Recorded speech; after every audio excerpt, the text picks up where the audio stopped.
आदाब, जय हिंद, जय भारत। मैं मोहम्मद तौफीक BTS news and TV channel में आपका इस्तकबाल करता हूं। आइए देखते हैं आज की ताज़ा खबर। ये जादूगर कलीम जो अरेस्ट हुए, आज पुलिस वाले बंडलागुड़ा ने किया था, तो आप उनको कैसा कांटेक्ट में आए थे, क्या हुआ था? ये बाबा वाकई में क्या ये जादूगर है या क्या, कैसा इंट्रोडक्शन हुआ आपका उनसे? ये सब मेरे को नहीं मालूम क्या है उन, लेकिन मेरे सास अशरफ बेगम और जरीना बेगम मेरे को लाके मिलाए। कब मिलाए?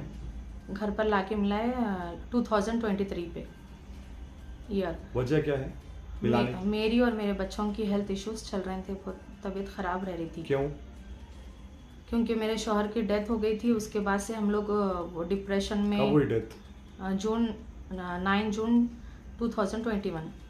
तो ये कलीम जादूगर है बोल के मिलाए उसको आप, या नहीं तो जो कुछ और बोलकर मिलाए? दुआ पढ़ने वाले हैं बोल के मिलाए, अशरफ बेगम जरीना बेगम। उसके बाद में दुआ के आसम में मिलाया, तो फिर अब इलाज हुआ आपका? नहीं, हम लोगों की तबीयत और बिगड़ रही थी, तबीयत और ज़्यादा ख़राब हो रही थी हम लोगों की। ये तबीयतों की वजह से मेरे बच्चे स्कूल भी नहीं जा सके, हम लोग कंटिन्यूस हेल्थ इश्यूज से गुजरते रहे। उसके बाद ये कलीम जो है, इरफान मलिक मेरा जो देवर है, उसका क्लास फेलो है, क्लास फ्रेंड है। अच्छा, जादूगर आपका देवर का क्लासमेट है? अच्छा। जादूगर हूँ। पहले से लोगों के कॉन्टैक्ट्स है, पहले से जरीना का कलीम के पास आना जाना था। पहले से ये लोग को पहचान था, बहुत पहले से, मेरे को मिलाने से बहुत पहले से। मिलाने की वजह आपको? हम लोगों के हेल्थ इश्यूज की वजह से मिला इलाके के, तुम दुआ पढ़ा लो, इलाज कराने के लिए? इलाज कराने के लिए मिलाए। फिर क्या हुआ? सास, हम मेरे सास लोग वेल विशर्स है बोल के, वो ये चीज़ पे मैं भरोसा करे, ठीक है बोल के एग्री हो गए। वो दुआ पढ़ता था, जो भी है। थोड़ा टाइम गुजरा, हम लोगों की तबीयत मुसलसल ख़राब रह रही थी, तो ऐसा क्यों हो रहा बोल के ऐसी बात निकली करे, तो उन बोला के एक्चुअल में कि तुम्हारी सास, ननंद और इरफान मलिक देवर रहीम, ये लोग ही उल्टा आप पे जादू करा रहे हैं, आपके बच्चों पे, और ऐसो घर पे भी करा रहे हैं, आपको घर से निकाल देने के लिए। और इरफान मलिक के साथ कलीम की फ़ोटो है, एविडेंस के तौर पे। वो कलीम जो है, वीडियो बताया मेरी और मेरे 2 बच्चों की फ़ोटो है, उस पर कुछ चीज़ें पड़े हुए हैं, जादू कर रहे हैं। और इरफान मलिक की फ़ोटो है, वो जादूगर के साथ, कलीम के साथ ठहरी हुई। ये 2 एविडेंस बताया मेरे को। पुलिस कंप्लेन करने के बाद फिर क्या हुआ? फिर आप वहाँ से, यानी FIR इशू हुआ, जब भी आपको क्या हुआ? 6 तारीख का वाक़या है ना, 6 सितंबर का जी। उसके बाद क्या हुआ? ऐसा ही सर के पास जाकर बात करें हम लोग, एविडेंस बोले, एविडेंस बताए सब। उसके बाद हम लोग केस कर दी, काउंटर FIR मेरी साइड से उनके अगेंस्ट में नहीं करे। अच्छा, आप जो उस वक्त में गैर मौजूद नहीं थे, और वो आपके घर में जिस वक्त में वो वीडियो रिकॉर्ड किया गया, मैं तो उसका एविडेंस क्या है आपके पास में? CCTV फुटेजेस है मेरे पास, और डॉक्टर के पूरे तफसील है, डॉक्यूमेंट्स है मेरे पास, जो डॉक्टर को बता रहे थे सीवियर में कुछ चेस्ट पेन रह रहा। 2 तारीख के दिन आप घर में नहीं थे? नहीं, 2 तारीख के दिन नहीं थे, 25 तारीख से मैं घर पे नहीं थी। अच्छा, आपके घर में नहीं थे, तो आपके हिसाब से वो फॉल्स। तो फिर घर की चाबी तो आपके पास थी होंगे ना? नहीं, मेरे पास मेरी है चाबी, मेरे ससुराल वालों के पास भी एक कीज का सेट है वो। अच्छा। ये सब लोग प्लान करे सो है। मैं कंप्लेंट दिए मेरे सास, ननंद और देवर और नंदोई रहीम के ख़िलाफ़, लेकिन मेरा कंप्लेंट नहीं बुक करे। और क्योंकि CCS में लोगों के कॉन्टैक्ट्स है, जो जरीना बेगम है ना, उसका दामाद CCS में है। क्या नाम है उसका? जाविद है। क्या काम, क्या पोस्ट है, मालूम है आपको? पोस्ट का आइडिया नहीं है, और CCS में है, तो उस वजह से मेरे कंप्लेंट को इग्नोर करके मेरे को अवॉइड कर रहे हैं, मेरा कंप्लेंट नहीं ले रहे हैं, उल्टा मेरे को बदनाम करके घर से बेदखल करना चाह रहे हैं ये चीज़ों को लेके। SI के ख़िलाफ़ भी मैं कंप्लेंट करे लास्ट फ्राइडे, तो ये प्रेशर में आज कलीम को अरेस्ट करे, मेरे कंप्लेंट पे अरेस्ट नहीं करे, उन लोगों के साइड, मेरे ससुराल वालों के तरफ से उसको अरेस्ट करे, और मेरे ख़िलाफ़ फॉल्स र्यूमर्स फैला रहे हैं। SI के ख़िलाफ़ जो कंप्लेंट करे, वो कंप्लेंट में कलीम को अरेस्ट करे, लेकिन वो अरेस्ट करके मेरे ख़िलाफ़ ही मेरी इज़्ज़त उछाल रहे हैं। मंशा क्या है मालूम का आप लोगों को जो ऐसा कंप्लेन करके बदनाम करने का? मेरे को बदनाम कर देना है, वो मोहल्ले में रहने नहीं देने का है और घर से निकाल देने का है टोटल। अच्छा, आप ये 3 साल से जो सो शोहर इंतकाल होने के बाद में कुछ माशी हालत से जो सो कुछ इमदाद मिलती थी उनके तरफ से आपको? नहीं, कुछ नहीं मिली। क्या वो लोग फाइनेंशियल सही साउंड नहीं थे? फाइनेंशियल बहुत है, वो लोग बहुत ज़्यादा पैसा, प्रॉपर्टी है, 3 किलो सोना है वो लोग के पास, प्रॉपर्टीज़ है, हर चीज़ से अच्छे हैं वो लोग। उसके बावजूद भी मेरे साथ ये प्रॉब्लम्स क्रिएट कर रहे हैं, मेरे को घर से निकालने के लिए ऐसे फॉल्स र्यूमर्स फैला रहे हैं, केसेस डाल रहे हैं। मेरी इज्जत के पीछे लगे हुए हैं। एक लौते मेरे 3 बच्चों के एक लौते जिम्मेदार मैं हूँ। ये लोग इतने ये मेरे मामलात को मालूम रखते पर भी मेरे पीछे प्रॉपर्टी से हटाने के लिए मेरे को इतने फॉल्स केसेस में डाल के मेरी इज्जत उछाल रही है लोग। कितने साल से टच में नहीं है आप लोग? क्या है ऑलमोस्ट 1.5 ईयर या 2 ईयर के कोई राब्ता नहीं है? ओके। और आप क्या चाह रहे पुलिस से? उन लोग के खिलाफ कंप्लेन लेना मेरी तरफ से, फायर करना, FIR करना मेरी तरफ से उन लोग के खिलाफ।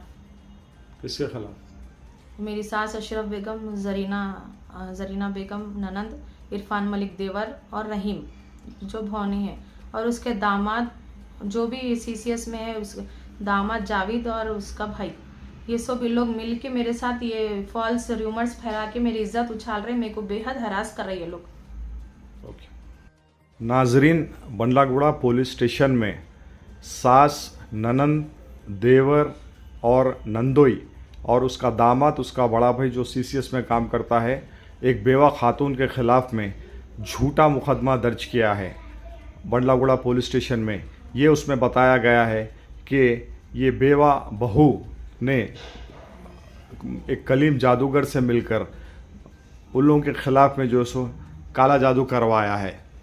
इसके बिना पे पुलिस बंडलागुड़ा ने कलीम को अरेस्ट किया और फ़र्ज़ी मुकदमा जो है सो बेवा पर भी डाला गया। तफसीलात के मुताबिक 28 तारीख के दिन से पिछले महीने की 16 तारीख के दरमियान में ये बेवा खातून अपने वालदा के पास रह रही थी।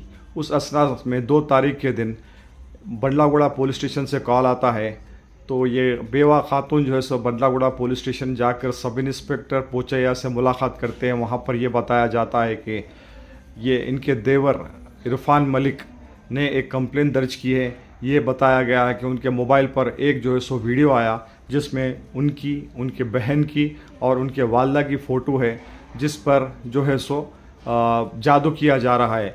ना ही वो वीडियो के अंदर ये बेवा खातून है वहाँ पर, ना ही ख़ानदानी अफराद है। वो कहाँ लिया गया, किस वक्त में लिया गया, किस टाइम पर लिया गया, कोई ज़िक्र नहीं है। उसके बाद ये बेवा खातून बताती है पुलिस वालों को कि ये जो है सो वो 28 तारीख से या 25 तारीख से और 16 तारीख तक, यानी 6 तारीख तक ये पुलिस स्टेशन में उस वक्त तक तो वहाँ पर नहीं थे। और ये अपना सारा इंफॉर्मेशन एविडेंस बताती है कि एब्सेंस का, कि उनके घर में मौजूद नहीं थे। और इनके मोबाइल नंबर ट्रेस करने के लिए और जो कलीम का और इरफान मलिक का सबका जो है सो ट्रेस करने के लिए जो है सो मुतालबा करते हैं। और यही भी बताते हैं कि ये वीडियो जहाँ लिया गया वहाँ पे इनकी मौजूदगी नहीं थी। तो पुलिस वालों को ये भी बताया है उन्होंने कि वहाँ का लोकेशन भी ट्रेस करे। तो तब सब इंस्पेक्टर ने कहा कि वो अंडर प्रोसेस में। उसके बाद में छोटा कंप्लेन है बोलकर उनको पुलिस स्टेशन से वहाँ से भेज दिया जाता है। मुकदमा FIR कराने की वजह ये बेवा खातून के ऊपर ये है कि ये एक प्रॉपर्टी का मसला है। एक 50 गज के टुकड़े पर ये बेवा खातून अपने यतीम बच्चों के साथ में 3 साल से रह रही है। बड़ी मुश्किल और जिद्दोजहद के साथ में जो सो गुजारा हो रहा है। यहाँ पर उनके सास की, ननंद की, देवर की, नंदोई की नीयत ख़राब है। जो CCS में काम करता है नंदोई का, उसका नाम रहीम है, उनके दामाद जो है सो उसका मिसयूज़ करते हुए अपने पावर का पुलिस बंडलागुड़ा को इन्फ्लुएंस करते हुए, मिसलीड करते हुए हैं एक झूठा मुकदमा जो है सो दर्ज किया है। हकीकत ये है कि ये खातून को 50 गज से बदर करना चाह रहे हैं ये लोग। उसी सिलसिले में आज ये बेवा खातून का जो सो हम बयान लेने के लिए यहाँ पर पहुँचे हैं। तफसीलात जानिए उनके मुंह से, सीधी बात। और कलीम के खिलाफ में भी एक्शन लेना है इन चारों के साथ, और दामाद, रहीम का दामाद, उसका भाई और कलीम के खिलाफ में, इन सब के खिलाफ एक्शन लेना। अशरफ बेगम, जरीना बेगम, इरफान मलिक, रहीम, इनके दोनों, रहीम का दामाद और उसका भाई, और ये कलीम, इन सब से मेरे को जान का ख़तरा है। मेरे 3 छोटे बच्चे हैं, मैं बेवा औरत हूँ, मेरे एक एक दिन मुश्किल से गुजरता, खाने के लिए मेरे को सोचना पड़ता, मेरा अपना कुछ नहीं है। घर भी लोग ये लेने के लिए फॉल्स केसेस डाल रहे हैं, इतना मेरे इज्जत उछाल रहे हैं। इनसे मेरे को, मेरे बच्चों को जान का खतरा है। हमेशा ये लोग मेरे से, मेरे बच्चों से, मेरे घर से दूर रहना। मेरे शौहर मोहम्मद हारून मलिक 3.5 साल पहले 9 जून 2021 में हार्ट अटैक आके उनका इंतकाल हो गया। उसके बाद से कंटिन्यूस मेरे सास अशरफ बेगम, जरीना ननंद, इरफान मलिक देवर और रहीम, ये लोग कंटिन्यूसली मेरे को हरास कर रहे हैं। महल्ले में फेक र्यूमर्स फैला रहे हैं, मेरी इज़्ज़त उछालने पे, बदनाम कर रहे हैं, मेरे इज़्ज़त पे एलिगेशंस लगा रहे हैं। सब महल्ले वालों को हर जगह कुछ ना कुछ बोल के रखे हुए हैं, यहाँ तक कि मैं जहाँ भी गए मेरे पीछे मेरी ननंद जरीना बेगम फॉलो करते हुए आ जा रही थी। एक कलीम और इरफान मलिक, ये कैसा जो सो राब्ते में आया आपके, क्या आज तफसील है इसके ऊपर? 3 ईयर्स से मेरी और मेरे तीनों बच्चों की तबीयत मुसलसल ख़राब रहती। डॉक्टर के नॉर्मल टेस्ट आते, ये सब मैं अपने सास एज ए वेल विशर समझ के मैं उनको हर डिटेल्स बोली। उन लोग मेरे पूरे घर के हालत से वाकिफ़ है बेहद। मैं घर चलाने के लिए भी मेरे पास पैसे नहीं रहते। ये मेरे शौहर, उनकी ज़िंदगी में हम मिल के एज ए लोन की तरह पैसा लेके अपने फ्रेंड सिबलिंग से लेकर मैं घर बनाए, उनके कारोबार के लिए हम लोग ये प्रोसेस करे। लेकिन हमारी सास ये नाम पर नहीं करे, चारों बेटों के दे दियो ना रहने के लिए, बना के रह जाओ, लेकिन नाम पे नहीं करे, नहीं लेते बताए थे।